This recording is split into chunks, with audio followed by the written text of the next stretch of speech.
This episode is brought to you by Netflix. So Netflix is basically Santa this year. 2 NFL games on Christmas Day, streaming live. At 1 p.m. Eastern, it's Cowboys, Commanders. Then at 4:30, you've got Lions, Vikings. Midwest football, playoff stakes, and probably some snow. Watching holiday football is a tradition the whole family can enjoy. Open some gifts, grab some food, settle in, and watch NFL Live on Netflix this Christmas Day. This podcast is brought to you by Carvana. Carvana makes car selling fast and easy from start to finish. Enter your license plate or VIN and get a real offer in seconds, down to the penny. If you accept, Carvana will come pick up your car from your driveway. Or you can drop it off at one of our car vending machines. Either way, you get paid instantly. It's fast, transparent, and 100% online. Car selling that saves your time. That's Carvana. Carvana. Pickup fees may apply.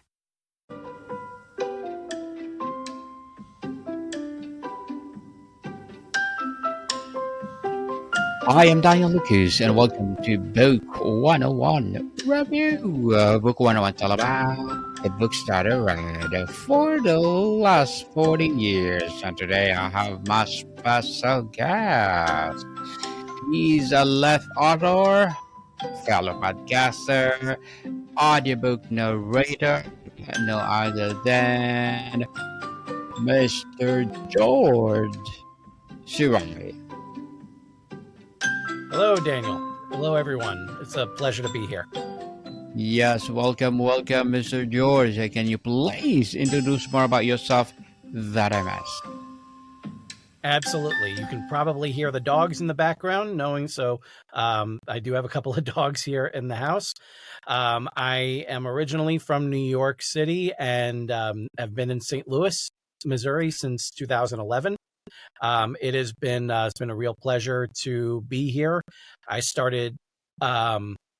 got into audiobook narrating in 2016, and then 2 years later I got into podcasting. And every week I do a show called Excelsior Journeys: The Road to Creativity, where I have for over 300 episodes I've spoken with creatives of all types and allowed them to share their journey to personal success. I also have an additional podcast called From Duck Till Dark outside the Marvel Studios, which is currently, I want to say it's in hiatus, but at the same time, it was started and finished as part of the National Podcast Post-Month Challenge, where you record and post an episode every day for 30 days, around the same time as National Novel Writing Month. I have speaking of novel writing, I have 2 trilogies that are currently with Ronan Weatherford Publishing Associates. Both of them are in various stages of production. I'm really excited to see them both relaunched. And I have been audiobook narrating, as I've said before, since 2016. I've not only narrated 2 of my own, but I've also done, I want to say, around 20 or so more of other people's books. And I've covered all different genres, and it's been a real pleasure to do so. Yes, Mr. George Sirois, thank you so much for sharing your knowledge and wisdom to the world. Thank you. And today, let's talk about the different methods of storytelling. Tell us, Absolutely. how does the choice of a specific storytelling method fundamentally alter the meaning of the story itself beyond just changing the delivery mechanism? Well, for me, it was a matter of necessity to have just looking at the first Excelsior book. That's the perfect example of it, because that started out actually as a series of short stories that were centered around a character that I created back in 1992 when I was still in high school. And he was a means of kind of passing the time and sharing some really fun stories with my friends. And so in order to really get their attention, I would put them in as supporting characters. And so they got to interact with my characters as it went on. And it was a blast doing that. But I always knew that I had something there with this character, Excelsior, but I didn't know what it was. But I kept on picking at him. and his origin stories got a little bit more and more refined until finally, in 2008, I decided I was going to start National Novel Writing Month. I was going to do the challenge for my first time. But at the same time, I knew that it was not going to be in November. There was too much going on in November, so I decided I was going to do it in June instead. And I used that time to basically just tell the main story of Excelsior's origin, something at that time that I've been picking at for about 16 years. And I look at it as a necessity in terms of writing it as a book, because for me, there was no other way to get it out. I did not have any sort of budget to make a film. I knew that I wanted to tell other stories with him. And so the original idea to shop the book around eventually wound up going by the wayside. And I decided I was going to do the indie publishing route. And I went ahead and just did a fundraiser and raised all the money for all the setup fees and all of the printing and even the shipping for the books that did not go for everyone that did not live in the New York City area. So it was really just kind of necessity if I was going to tell the story at all, it had to be in that format because there was no other way for me to get it out. As time went on, and I eventually would go on to bounce Excelsior around to a couple of other publishers because one publisher here in the St. Louis area picked it up. And then after a few years, that publishing house closed down and another one that was based out of the UK picked it up. And they offered the opportunity for me to do one more crack at it because they wanted their editor to do the same. And their editor, who happens to be one of my best friends, she took a sledgehammer to it. And it was a very, again, necessary situation because all I wanted was to make the book the best it can be. And with her help, that's what it wound up being. But as time went on, and I would eventually wind up getting the sequel finished and written with that same publishing house, and I started part 3, which is called Greater Glory. Part 2 is called Ever Upward. It was always just going to be at that time. It was just feeling like the books were, I would love to see them go further. I would love to see them go into different formats, but it was as far as I could take them at that time. But then in 2022, just so happens to be the 30th year of Excelsior's existence with me, that was when I was given an opportunity to adapt the first book into an audio drama. And that was where my eyes were suddenly wide open when it came to working within the parameters of your limitations. Because when you're doing an audio drama, you have a finite period of time to work with, for one thing. And you need to tell the story in a way that fits that format. And that was something that I wound up having to really learn how to do. And it was a matter of kind of going through the story and realizing, okay, this part won't work. These characters, if I take them and just kind of toss them out, then I just have this one character and I can just kind of move things around in a very short scene instead of having to donate page after page after page of just some basic dialogue between these characters. Because there's certain things that are going on in the background that you don't see, obviously, when you're doing an audio drama.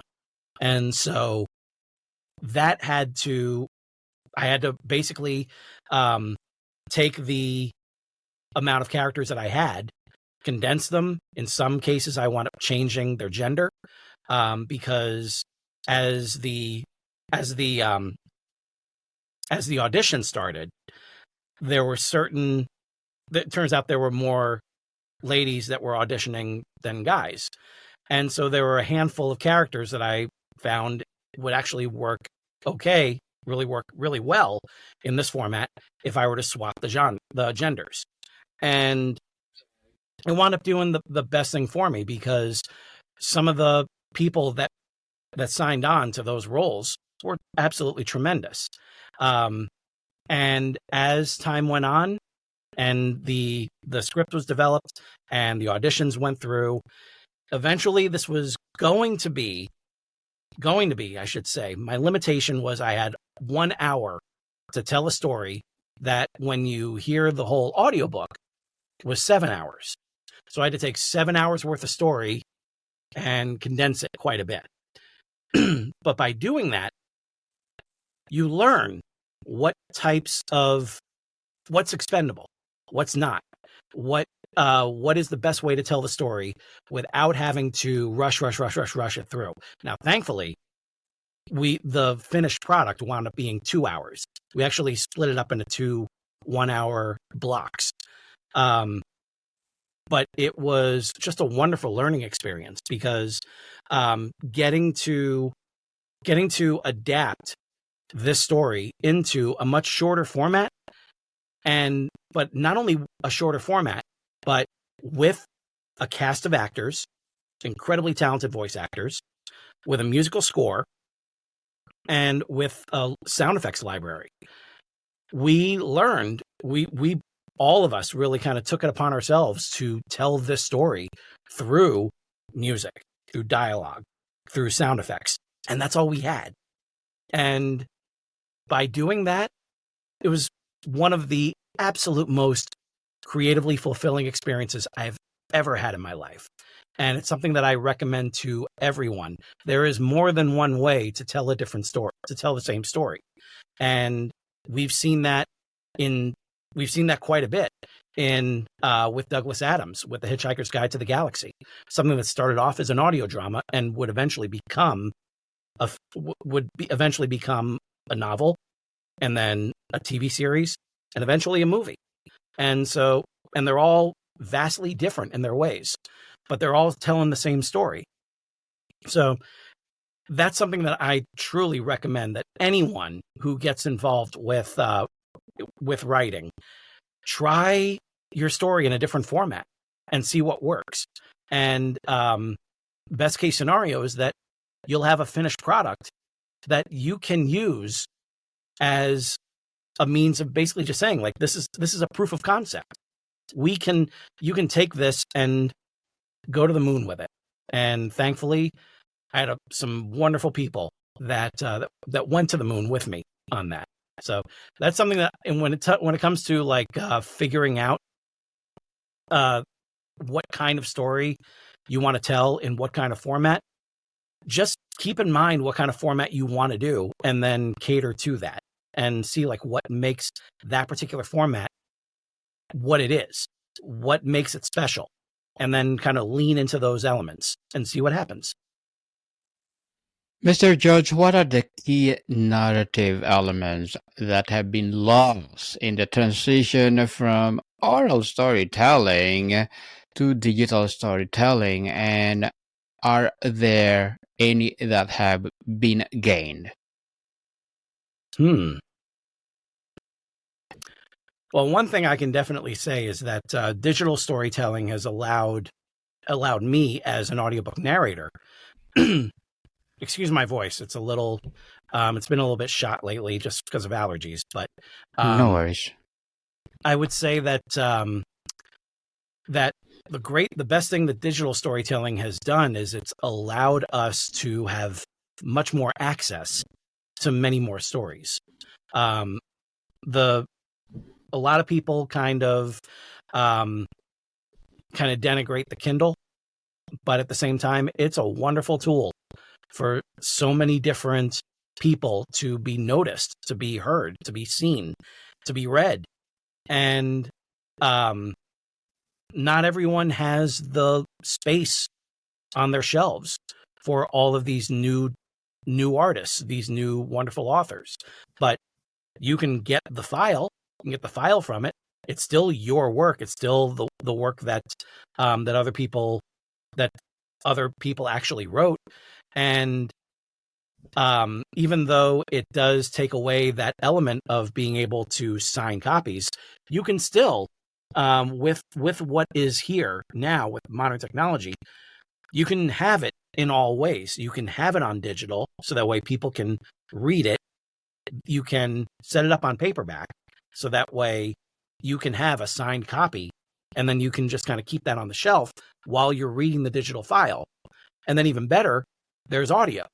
And then with audio, and especially with what Amazon offers, which is called WhisperSync, you can reach a stopping point in your reading on the Kindle and then pick up your earphones, turn on the same book in Audible, and it'll pick up right where you left off. So I would say storytelling overall has definitely been lifted quite a bit with the use of modern technology. But at the same time, I strongly recommend that anyone who is trying to get so deep into the murk of modern technology that they suddenly come across AI and start to use that to write their book, I wholeheartly disagree with that. And I think that is an incredibly dangerous path to follow. One of the things that that a lot of different people that are pushing AI will say, "Oh, you can go ahead and write your book while you're doing the dishes." Like that's not pleasing to me. The whole point is to be able to get into the world that you are creating and create those characters and develop those characters and learn from them as you're developing them. It's not just to have that written out by a machine while you're off doing the dishes. You need to have AI doing the more menial tasks, the bookkeeping behind the scenes, all those sort of things, while you can allow yourself to flourish creatively. I remember hearing the best argument against AI being used to write books, and it said that no one has convinced me that I should bother reading a book that you couldn't be bothered to write. And the fact that we have that tool around, I consider that very dangerous. But at the same time, like any tool, like most tools, I would say, it can be used. If it's used in the right way, it can be a positive. But you got to know what you're doing. Definitely, you should know what are you doing to make you be successful in life, for Yes. sure. So, Mr. George, as a let author, podcaster, audiobook narrator, what are your short-term and long-term goals? My short-term goal is to keep on doing as many audiobooks as possible. I love the podcasting. I want to keep doing that as much as possible. I want to see where that can take me when it comes to meeting with the right kind of people, with asking the right kind of questions, with putting together that one episode that may catch on. And it's one of those things that that we all kind of dwell on, just thinking like, this one's going to make it. Okay. The next one's going to make it. All right. Well, the next episode, that one's going to make it. I'm very aware of my own limitations when it comes to marketing myself. But at the same time, I just love what I'm doing. As a podcaster, as an audiobook narrator, as an author, as an up-and-coming voice actor. There are so many different things that I want to do, and it all just comes down to storytelling. And so I would say for my long-term goal, it is to be a storyteller for the rest of my life. And whether that winds up being a full-on career, if it's something that I'm able to do full-time, it remains to be seen. I don't really have control over what catches on and what doesn't with the right people. The most that I can really do is put the best possible product out there and hope for the best. Obviously, I'll do my part in marketing, in going on as many shows as possible when things are really when things are in a position where I can really gear up with the marketing. And like this show as well. This show is a perfect example. So I just want to keep doing the best that I can. But at the same time, I just don't want to. I don't want to stop. I don't want to put myself in a position where I'm forced to stop. I love storytelling in general. I want to keep doing it. And if it winds up becoming something that becomes my career, then so be it. But the best thing that I can do is to keep on releasing more and more product, more and more content, more and more books, more and more podcast episodes, audiobooks, whatever it is that I can do. I just want to keep doing it because I love it so much. Good luck to your goals, Mr. George. Keep up the good work. If you love what you are doing, for sure, you will have this consistency and you will be successful for sure. And thank you for that goals and looking forward for more success. And can you please give a piece of advice for those people out there who want to be like you? Well, the main thing that I would say is it's very easy to be discouraged. It's very easy to feel like if no one's listening, no one's reading, no one's watching or anything, then there's no point. But that's not the case. If you love what you're doing, if you have the stories that you want to tell in you, and if you really want to get them out, then you're going to keep pushing. You're going to keep going. You're going to keep being patient with yourself. You're going to give yourself permission to write crap. Writing is rewriting. And that's something that I've had to tell myself many, many times because I'm just like everyone else. We want it to be perfect the first time. It's not going to happen. And I've seen my daughter get stressed out on her own stuff, on her own pictures that she's drawing or stories that she's writing. And if it's not gelling the right way, if there is a smudge or something, or she'll get frustrated, she'll get upset. And I don't want that. You definitely just need to be patient with yourself. You have to give yourself leeway. You have to forgive yourself when there are times when you feel dry or something is not moving forward. You have to give yourself grace. And once you do that, once you're able to do that, then it feels freeing when you do it. Because then all of a sudden you can just write with abandon. You can do what Stephen King has said. You can write with the door closed, but rewrite with that door open. So use that closed door to get it all out, get it onto the page. And then when the door is open, that's when you're bringing in other readers, beta readers. You're bringing in your editor. You're bringing in yourself to give it a good look at everything. But give yourself the patience, give yourself the grace. And as long as you are loving what you're doing, then just keep doing it. Keep doing it, people. Sooner or later, we'll be successful. And thank you for that advice, Mr. George. And can you please recommend a book or books that influenced you, Johnny? Oh, absolutely. One of my favorites that I keep going back to is the William Goldman masterpiece, Adventures in the Screen Trade. This is where I believe this was where the phrase "nobody knows anything" was birthed. And Mr. Goldman, he was a tremendous person who did so much in the literary world, in the film world. And he was very candid about his failures, and he was very humble about his successes. He is the gentleman who gave us The Princess Bride, both the book and the screenplay. And he also gave us the screenplay to All the President's Men, the screenplay to Butch Cassidy and the Sundance Kid, which both of them won him Oscars.